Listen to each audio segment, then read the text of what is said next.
usted tan amigo del gobierno? ¿O qué le corresponde al departamento de Boyacá? ¿Qué le corresponde al departamento de Antioquia? Hoy no sabemos en qué se van a invertir esos recursos. ¿Cuál es el desarrollo que se va a generar desde el gobierno nacional para las obras que se piden en los territorios?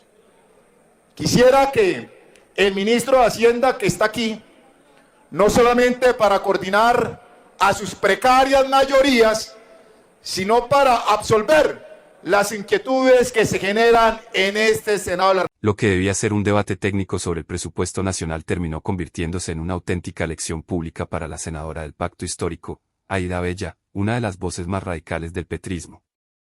Ella llegó, como siempre, a defender sin cuestionamientos el libreto del gobierno, pero no esperaba que un senador de derecha le desmontara, punto por punto, todas las incoherencias y contradicciones del presupuesto que Gustavo Petro intenta imponerle al país. Mientras Abella repetía el discurso oficial sobre justicia social y priorizar al campesinado, el senador le sacó la radiografía completa al proyecto, recorte histórico al agro, el mismo sector que Petro dice querer proteger, golpe brutal a vivienda, destruyendo lo poco que quedaba del sueño de propietarios. Aumento inexplicable de 300.000 millones para el DAPRE, la caja menor del activismo presidencial.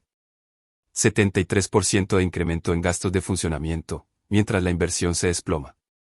Un país endeudado, gastando más de lo que produce, y administrado, según él, por un presidente que no sabría manejar ni una tienda. Cada dato fue una estocada. Cada cifra, un silencio incómodo en la bancada petrista. Y cuando Abella intentó interrumpir, el senador la frenó de inmediato. Con argumentos. Con hechos. Con la realidad que el gobierno intenta esconder. Fue una intervención que no solo la dejó sin respuesta, sino que expuso públicamente el desastre fiscal que hoy enfrenta Colombia. Esperamos que todo el país, porque esto se hace pensando en el país, en todos, desde la Guajira hasta el Amazonas, desde Arauca hasta el Chocó, incluyendo, señor presidente, todos los departamentos del centro del país. Está rendido, señor presidente, el informe, el resumen de lo que constituye para el segundo debate la ponencia elaborada por el presupuesto nacional. Muchísimas gracias, señor presidente. Senadora Aída Abella, para manifestarle mi descontento y el asombro a ver que sectores, al notar que sectores tan importantes, senador Nicolás Echeverri, como el sector de agricultura, presenta una disminución de cerca del 24% en la propuesta del presupuesto para el año 2026. Vemos al presidente Gustavo Petro en consejos territoriales, en sus interminables y aburridoras alocuciones, hablando de la reforma agraria, de la importancia de la reforma agraria y de la protección al campesinado. Pero en este presupuesto se reduce a un sector estratégico de la economía como es el sector agrícola. Pero igualmente, presidente Lidio García, en el presupuesto que analizamos también hay una reducción significativa al Ministerio de Vivienda. No le basta al gobierno de Gustavo Petro el haber acabado con la política de vivienda en el país, con el programa de Mi Casa Ya, con buscar lo que en gobiernos anteriores y congresos anteriores luchábamos, un país de propietarios. Y este gobierno disminuye, presenta un recorte de cerca del 16% al sector vivienda, que entre otras cosas, senador Benedetti, es el sector económico que más dinamiza las dinámicas de los municipios y por supuesto la mano de obra no calificada.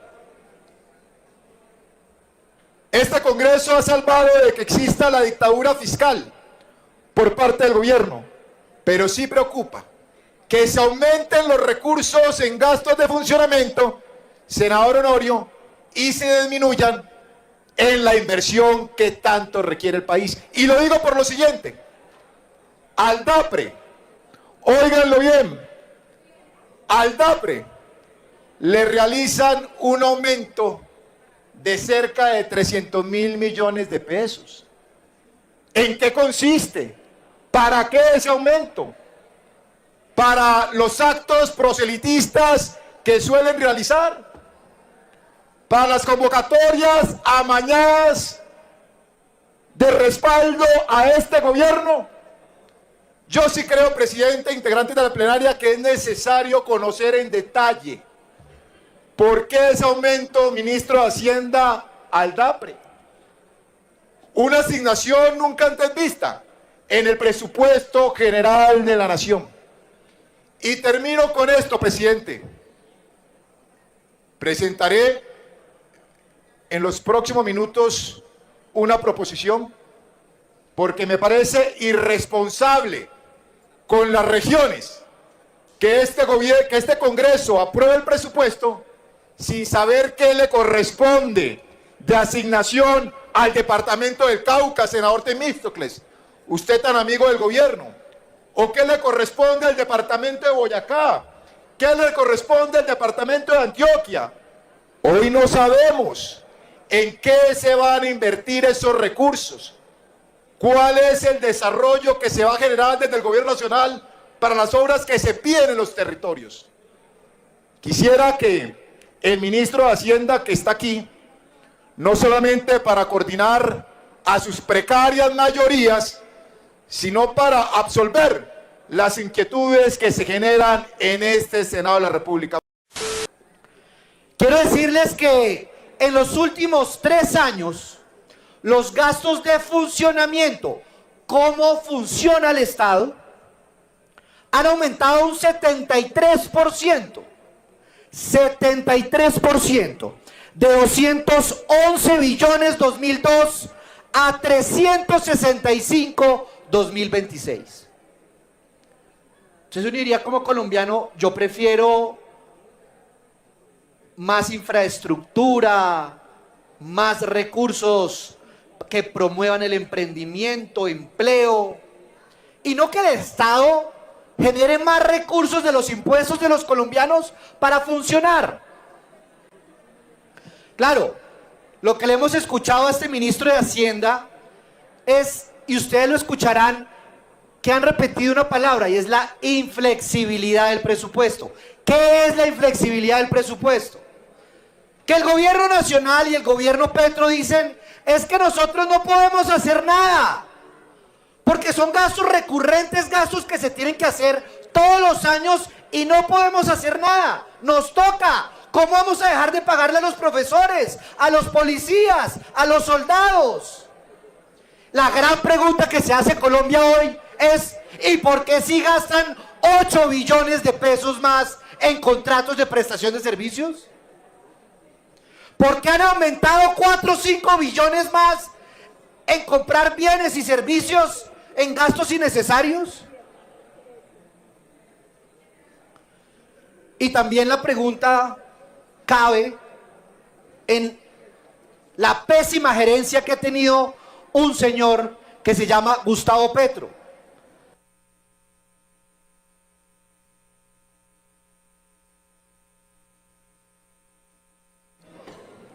Senador Ciro, tiene 2 minutos, sí señor, siga.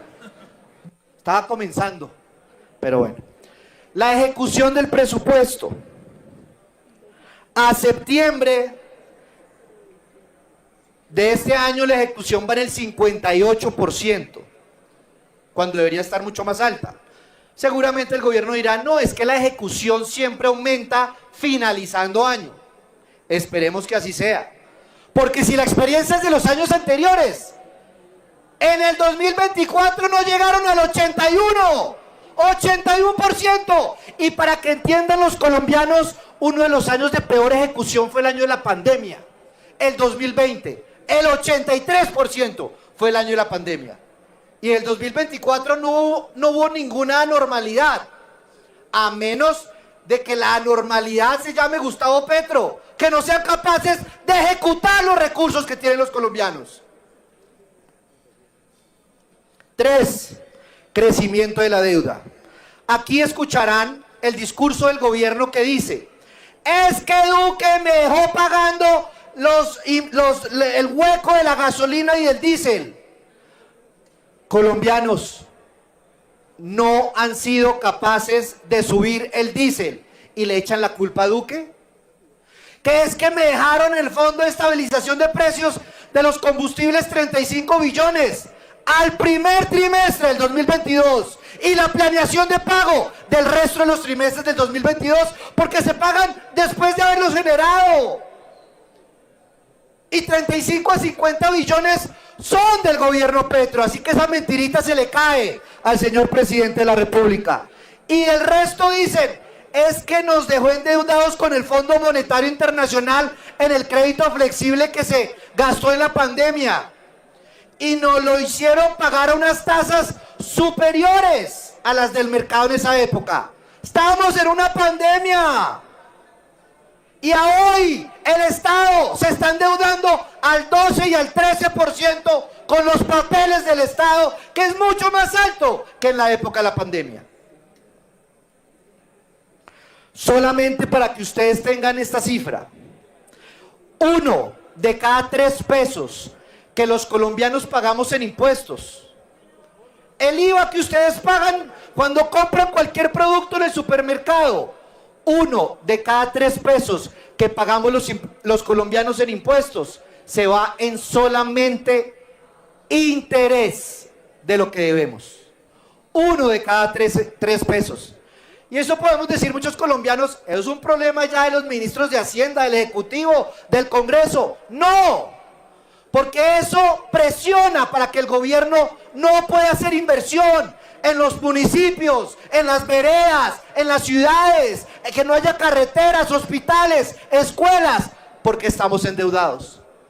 Porque este gobierno incapaz de administrar bien un país o siquiera una tienda ha tenido que endeudar el país más que en la pandemia.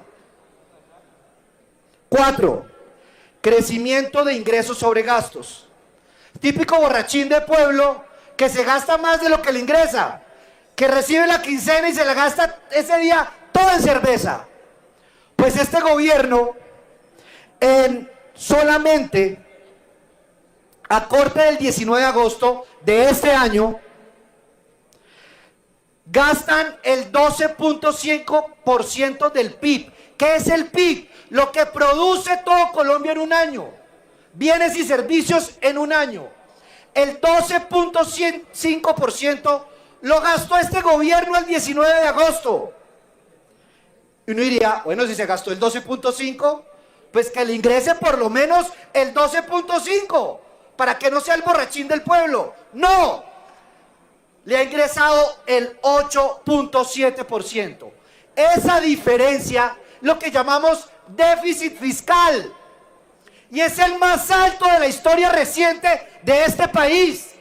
Por eso es que es una irresponsabilidad cómo ha manejado las finanzas públicas este gobierno. ¿Ya vieron cómo presentó la ponente los cuadros de gasto? Gasto de personal. Recibieron el país en un gasto de personal de 40 billones. Para el próximo año proponen 66 billones en gasto de personal. El ministro de Hacienda les va a decir, pero es que la mayoría es para pagar la fuerza pública. Sí, es cierto, pero la cifra de 8 billones solamente adicionales en este gobierno para contratos de prestación de servicios, ¿qué le van a decir al gobierno? A los colombianos. Si no está solamente para su militancia política y para la campaña política. Ahí sí no dicen nada. Esa plática no se fue para los policías y soldados. Eso se fue para las corbatas que tienen en el gobierno. Y por último, el comité de la regla fiscal y este presupuesto. Muchos dirán, hombre, ustedes votaron para aprobar el presupuesto en primer debate. Sí, pero para que el gobierno no lo sacara por decreto. El estatuto orgánico del presupuesto señala muy claramente que si no es aprobado en segundo debate, el gobierno lo saca por decreto, pero obliga a incluir las modificaciones del primer debate en su artículo 59. A hoy, a esta hora, antes del lunes 20 de octubre, que dice el estatuto orgánico que se debe aprobar el presupuesto, hoy no han entregado el presupuesto regionalizado. Hoy hago esta moción al señor presidente del Senado para que, ya terminó, 30 segundos, presidente. Hoy hago esta moción, Señor presidente. del sonido. El señor. 30 segundos. Momento. 30 segundos. Momento, el señor de... No quieren que se sepa la verdad, presidente. Tiene 30 segundos para que termine. Le agradezco. Gracias. Le dije que le daba 2 minutos y no los tuvieron en cuenta en la cabina. Hago, ¿Ok? presidente, quisiera, yo termino con esto. Lo que Es usual no, me hace favor, es usual no, es usual no, aquí es tiempo igual para todo el mundo, aquí es igual para todo el mundo. Si es usted que pide 3 réplicas y sin ningún tipo de problema y se las he dado, entonces no venga con sus cuentos, no venga con su cuento. Ahora, yo estoy hablando en nombre del Centro Democrático, presidente, Entonces como continúe. de los coordinadores ponentes. Y termino con esto. 547 billones. Quiero decirle al Congreso y al Senado en este caso, si llegamos a aprobar este presupuesto como va, estamos aprobando un espejismo presupuestal. Esa plata es carreta. 16 billones de una reforma tributaria inexistente. Solo el Comité Autónomo de la Regla Fiscal señala que se debe reducir 45 billones. Los ingresos del próximo año anticiparon la renta. ¿De dónde van a sacar la plata para el próximo año?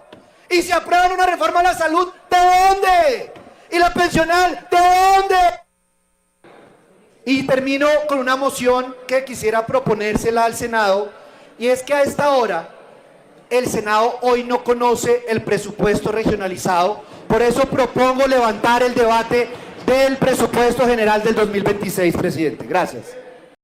Aída Bella llegó al debate intentando defender un presupuesto que, en teoría, representaba la justicia social del gobierno del cambio. Pero salió enfrentada a una verdad irrefutable: el proyecto de Petro es un espejismo, una pieza maquillada de propaganda que esconde recortes al campo, destrucción de la vivienda popular, endeudamiento irresponsable y un gigantesco aumento del gasto burocrático. El senador no solo dejó sin aire a la bancada petrista, dejó en evidencia que este gobierno no tiene cómo financiar sus promesas, y que lo único que aumenta año tras año es la nómina paralela, los contratos, la propaganda y los viajes. Mientras Abella defendía la teoría, él mostró la práctica. Mientras ella apelaba al discurso, él exhibió las cifras. Y mientras el petrismo buscaba aplausos, quedó claro que lo único que en verdad se está inflando en Colombia es el gasto de un Estado que produce menos, recauda menos y endeuda más. La frase final del senador lo dice todo: si aprobamos este presupuesto tal como viene, lo que estamos aprobando es carreta. Y esa frase resume por qué el petrismo se quedó sin argumentos, y sin respuesta,